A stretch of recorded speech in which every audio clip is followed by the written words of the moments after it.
ఢిల్లీ వాసులకు ఏమాత్రం అభివృద్ధి లేకుండా కేజ్రీవాల్ వంచడంతోనే ఈ రోజు ఎన్నికల్లో ఆమ్ ఆద్మీ పార్టీకి ప్రజలు గుణపాఠం చెప్పారని ఏపీ బీజేపీ అధ్యక్షురాలు పురంధేశ్వరి అన్నారు.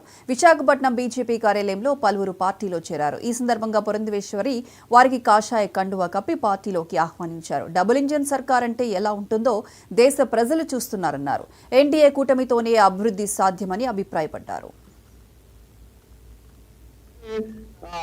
ఇంజన్ సర్కార్ ఏదైతే ఉందో అంటే కేంద్రంలో కూడా ఎన్డీఏ కూటమి, అదే విధంగా రాష్ట్రాల్లో కూడా ఎన్డీఏ కూటమి కనుక అధికారంలో ఉన్నట్టయితే ఏ విధంగా మనం అభివృద్ధిని సాధించుకోవచ్చో ఆంధ్ర రాష్ట్రం ఒక అద్భుతమైనటువంటి ఉదాహరణ అని చెప్పి మీ మాధ్యమంగా ప్రజలందరికీ కూడా నేను తెలియజేస్తున్నటువంటి విషయం.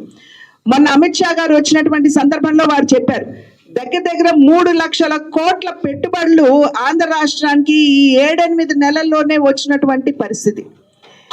ఇవాళ చూసినట్లయితే అందరి మనోభావం కూడా మన వైజాగ్ స్టీల్ ప్లాంట్, అదే విధంగా మన రైల్వే జోన్తో ముడిపడి ఉన్నటువంటి నేపథ్యం.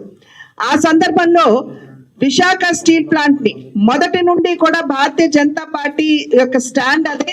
ఇప్పుడు కూడా అదే మాటని నొక్కి వక్కాణిస్తూ ఖచ్చితంగా వైజాగ్ స్టీల్ ప్లాంట్ ని లాభాల్లోకి తీసుకురావాలి అనేటువంటి మాట ఏదైతే భారతీయ జనతా పార్టీ మొదటి నుండి చెప్తున్నదో దానికి కట్టుబడే ఇవాళ మళ్ళీ కుమారస్వామి గారు 11,440 కోట్ల రూపాయలు విశాఖ స్టీల్ ప్లాంట్ కి వారు కేటాయించడం జరిగింది.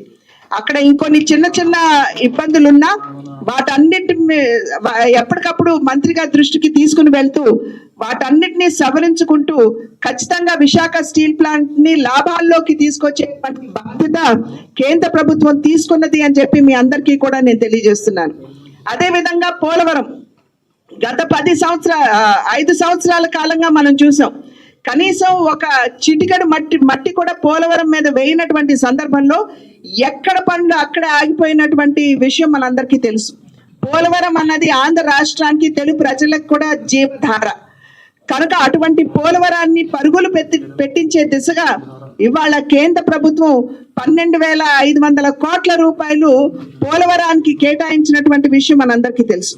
పనులు ఆగిపోయాయి అని చెప్పి మనం అందరం ఆందోళన చెందుతున్నటువంటి సందర్భంలో డయాఫ్రమ్ వాల్ దెబ్బతిని ఇవాళ దాని మీద కనుక మనం డ్యామ్ కట్టినట్లయితే నిలబడే అవకాశాలు లేవు అనేటువంటి ఆందోళన మన అందరి మనసులో ఉన్నటువంటి సందర్భంలో ఇవాళ కొత్త